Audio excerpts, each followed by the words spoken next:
লক্ষ লক্ষ মানুষ সেদিকে তাকায়, শুধু মানুষ আর মানুষ।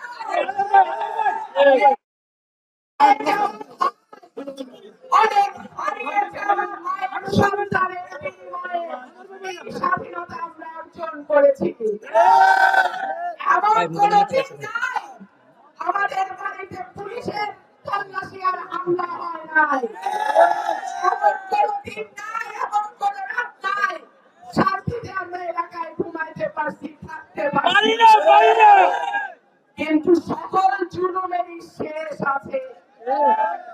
আওয়ামী লীগ মনে করেছিল যতদিন তারা বেঁচে থাকবে তারাই ক্ষমতায় থাকবে, দেশের মানুষ তাদেরকে জবাব দিয়ে দিয়েছে।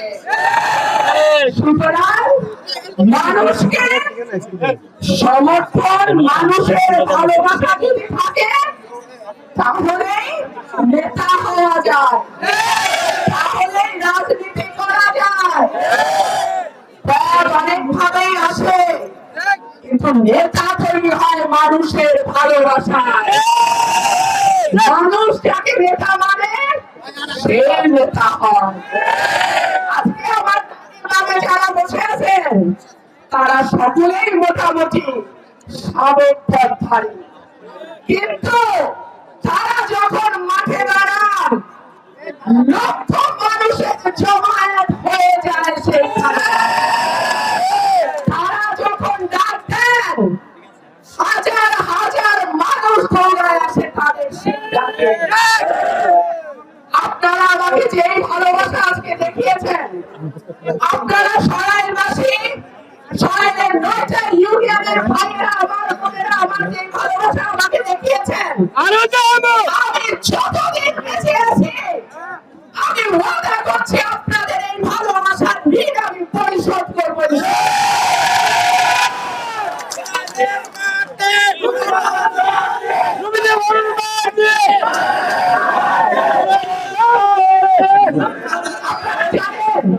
সাড়ে 3 বছরের জন্য আমি সংরক্ষিত মহিলা আসনে সংসদ সদস্য হয়েছিলাম। একজন নির্বাচিত এমপির যা বরাদ্দ তার 20 ভাগের 1 ভাগ বরাদ্দ একজন মহিলা এমপির থাকে।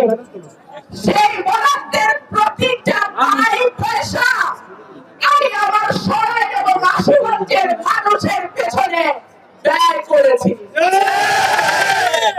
এই দুই উপজেলায় আজকে আমি হিসাব দিয়েছি 18 কোটি টাকা বরাদ্দ 3.5 বছরে আমরা দিতে পেরেছি। আপনাদের ভোটে যদি আমি আগামীতে সংসদ সদস্য সরাসরি ভোটে নির্বাচিত হইতে পারি, তার 20 গুণ বেশি উন্নয়ন, 20 গুণ বেশি বরাদ্দ আমি আপনাদের ঘরে পৌঁছাবো। আমরা সবাই চাই উন্নয়ন। আমি কয়েকটা ডিও লেটার দিয়েছিলাম, সেই ডিও লেটার আপনারা জানেন। আমি তো সরকারি দলে ছিলাম না, আমি ছিলাম 300 এমপির বিরুদ্ধে একটা মাত্র এমপি। বহু দৌড়াদৌড়ি করছি, বহু চেষ্টা করছি, কাম যে একেবারে হয় নাই তা না, কিছু কাম হয়েছে সেটা একটু বলবো। অরাইল ইউনিয়নের ছেত্রা নদীর ব্রিজ নির্মাণের জন্য একটা ডিও লেটার আমি দিয়েছিলাম। শাহজাদাপুরে ফয়লার পর ব্রিজ নির্মাণ যেটার কাজ এখন চলমান আছে, আমি ডিও লেটার দিয়েছি। শাহজাদাপুর মলাইশের ব্রিজ বাজার পর্যন্ত রাস্তা পাকাকরণের একটা ডিও লেটার আমি দিয়েছি এবং সেটা টেন্ডার হয়ে গেছে, কাজ শুরু হয়ে গেছে আলহামদুলিল্লাহ। সরাইল সদর ইউনিয়নের স্বপ্ননগর মেইন রোড থেকে ফকিরহাটি মোড় হয়ে অরাইলের সংযোগ সড়ক পর্যন্ত রাস্তাকে পাকা করা, এটা লম্বা একটা রাস্তা, পাকা করার জন্য ডিও লেটার দিয়েছি। আপনাদের ভোটে ইনশাআল্লাহ যদি আমি নির্বাচিত হতে পারি, এই সমস্ত কাজ সহ সামনে আরো অনেক বড় বড় প্রকল্প আমি নিয়ে আসতে পারি।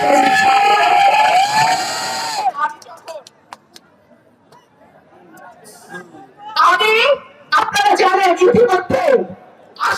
সার কারখানা, তারা আমাকে অতিথি করে নিয়ে গেছে কারখানায়।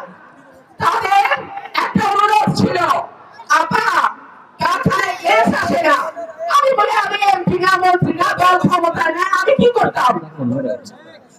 আমি মনের জোরে বলছিলাম, শিল্প উপদেষ্টা আমার বড় ভাইয়ের মতো, উনিও মানবাধিকার কর্মী, আমিও মানবাধিকার কর্মী, উনিও আইনজীবী, আমিও আইনজীবী। আলহামদুলিল্লাহ আমার অনুরোধ তিনি রেখেছেন। আশুগঞ্জে গ্যাস সংযোগ হয়ে গেছে। আশুগঞ্জের সার কারখানায় আশুগঞ্জের পক্ষে থেকে আমি জানি আজকে আশুগঞ্জ থেকে আমার অনেক ভাই এখানে উপস্থিত আছে। আপনারা অনেক কষ্ট করে এসেছেন, আপনাদেরকে অসংখ্য ধন্যবাদ। আমি সরাইবাসীকে আরো বলতে চাই, নির্বাচনের আগে যে কাজগুলো আমি আমার পরিচয়, আমার নাম, আমার সুনাম যেটাই বলেন আপনাদের দোয়ায় আমি করতে পারবো ইনশাআল্লাহ। আল্লাহ ভরসা করে ফেলবো সেই কাজগুলো। মা বললেন একটা সুখবর দেই, কিছু কিছু জায়গায় গ্যাস সংযোগ আছে, বহু জায়গাতেই গ্যাস সংযোগ নাই। রান্না করতে আপনাদের কষ্ট হয়। আমি ইনশাআল্লাহ সর্ব চেষ্টা করব, সার্বিকভাবে চেষ্টা করব আমার মা বোনদের জন্য আমি যেন গ্যাসের ব্যবস্থা করে দিতে পারি। ধন্যবাদ। আমি অরাইল ইউনিয়নের আমি বিভিন্ন ইউনিয়ন আমাদের নয়টা ইউনিয়ন সরাইলে বিভিন্ন ইউনিয়নের যে কাজগুলো আমি হাতে নেব করে মনস্থির করেছি। ইউনিয়নের যারা মুরব্বী আছে তাদের সঙ্গে আলাপ আলোচনা করবে। সেগুলো হচ্ছে অরাইলে ইনশাআল্লাহ রানীদিয়া, রাজাপুর, কাকরিয়া গ্রামের যে লক্ষ লক্ষ মানুষ আছে তাদের জন্য চেতরা নদীর উপরে যে ব্রিজটার জন্য আমি ডিও দিয়েছিলাম, সেই ব্রিজের কাজ আমি সম্পন্ন করব ইনশাআল্লাহ। আমি সরাই থেকে অরাইল পর্যন্ত মেইন রোড মেরামত করে সেটা ব্যবহার উপযোগী করব ইনশাআল্লাহ। ইনশাআল্লাহ। পাকশিমুল ইউনিয়ন কারা আছেন? আমার কোন ভাইরা আছেন পাকশিমুল ইউনিয়ন? পাকশিমুল ইউনিয়নের ভীষণ ধর্মান্তপুর সড়ক বাস্তবায়ন করা হবে ইনশাআল্লাহ। পাকশিমুলের জয়গড়কান্দি, তেলিকান্দি, সরাইল নাসিরনগর লিংক রোডে সংযোগ করা হবে ইনশাআল্লাহ। পারিশ্বর ইউনিয়ন কারা এসছেন? আপনাদের পারিশ্বর আপনাদের জন্য মেঘনা নদীর পাড়ে ব্রিজ নির্মাণ, বাঁধ নির্মাণ করে দেব আমরা ইনশাআল্লাহ। প্রতি বছর মেঘনার ভাঙনে অনেক ক্ষয়ক্ষতি হয় আমার এই ইউনিয়নে। আপনার ভোটে আল্লাহ যদি আমাকে এমপি নির্বাচিত হওয়ার তৌফিক দেয়, ইনশাআল্লাহ আমি বাঁধ নির্মাণ করব। চুলতা ইউনিয়নে 100 বছরের পুরানো আজিবপুর নৌবন্দর আমি আবারও চালু করব ইনশাআল্লাহ। বর্ষায় রাস্তাঘাট সকল কিছু ডুবে যায়। আমি নিজে এই ইউনিয়ন গুলাতে হেঁটেছি, দেখেছি কি দুর্দশা মানুষের। আজকেও বড় মানুষ নানান ভাবে কষ্ট করে ভেঙে ভেঙে, কখনো মোটরসাইকেল, কখনো রিক্সা, কখনো পিকআপ ভ্যান, কখনো বেবি ট্যাক্সি, সিএনজি, যে যেভাবে পেরেছেন আপনারা এসছেন।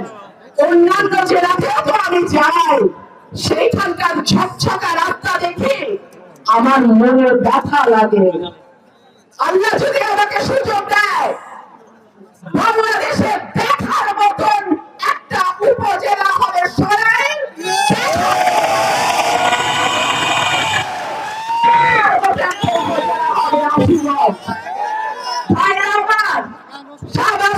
শান্তাপুর, নওগাঁ, এইখানেই তো আমার বাড়ি। শান্তাপুরের যে রাস্তা, আল্লাহ আল্লাহ আল্লাহ, 18 সালে যে হাল দেখছিলাম, 19-এও তাই, 20-এও তাই, 24-এও তাই। এমপি আসে, এমপি যায়, আবার সরাই টাঙ্গাইলবাসীর ভাগ্যের পরিবর্তন হয় না, কিন্তু আমার টাঙ্গাইলবাসী বিএনপির প্রতি, শহীদ প্রেসিডেন্ট জিয়াউর রহমানের প্রতি, দেশনেত্রী বেগম খালেদা জিয়ার প্রতি, তারেক রহমানের প্রতি, বিএনপির প্রতি, তাদের শিশুর প্রতি তাদের যে ভালোবাসা, সেইটার ভালোবাসা থেকে ধানের শীষে ভোট দিতে তাদের ভুল হয় না। ভাইয়েরা আমার পরিবার বলতে কিছু নাই, আমার মা আর আমি, আর উপরে আল্লাহ, এর বাইরে আমার কোন পরিবার নাই।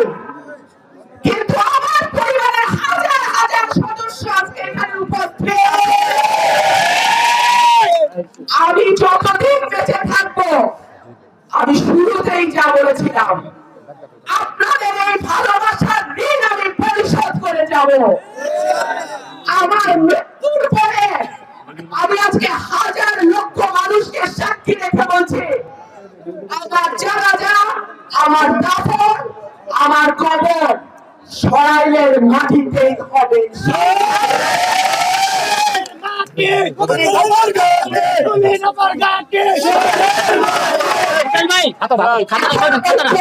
থাকবার সময় ষড়যন্ত্র হয় নাই, ষড়যন্ত্র চলছে।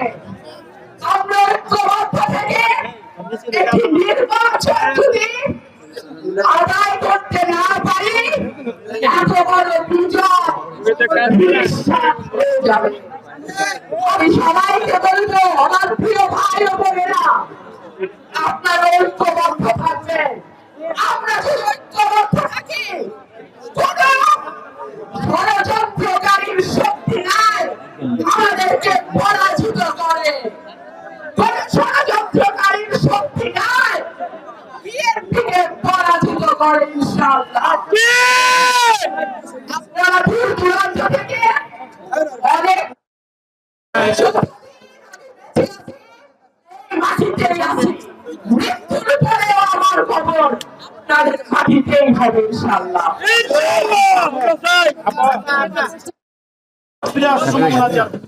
দেখুন, আমাদের নেতা বিএনপি চেয়ারপারসন, বিএনপির অ্যাক্টিং চেয়ারম্যান তারেক রহমান পরিষ্কার বলেছেন, এই সরকার আমাদের সরকার, এই সরকারকে কোনোভাবেই ব্যর্থ হতে দেওয়া যাবে না। সুতরাং আমরা আশা করব, এই সরকার বড় মানুষের দাবি, এই বড় মানুষের দাবির প্রতি লক্ষ্য রেখে দ্রুত একটি অবাধ, সুষ্ঠু, নিরপেক্ষ এবং অংশগ্রহণমূলক নির্বাচনের আয়োজন করবে। আমরা ষড়যন্ত্র দেখতে চাই না, আমরা আরেকবার ফ্যাসিবাদের পদক্ষেপ শুনতে চাই না। আমরা চাই না এই সময় ব্যবহার করে কোন দুষ্কৃতিকারী চক্র আমাদের বাংলাদেশের মানুষের ঘাড়ে চেপে বসার চেষ্টা করুক। ধন্যবাদ।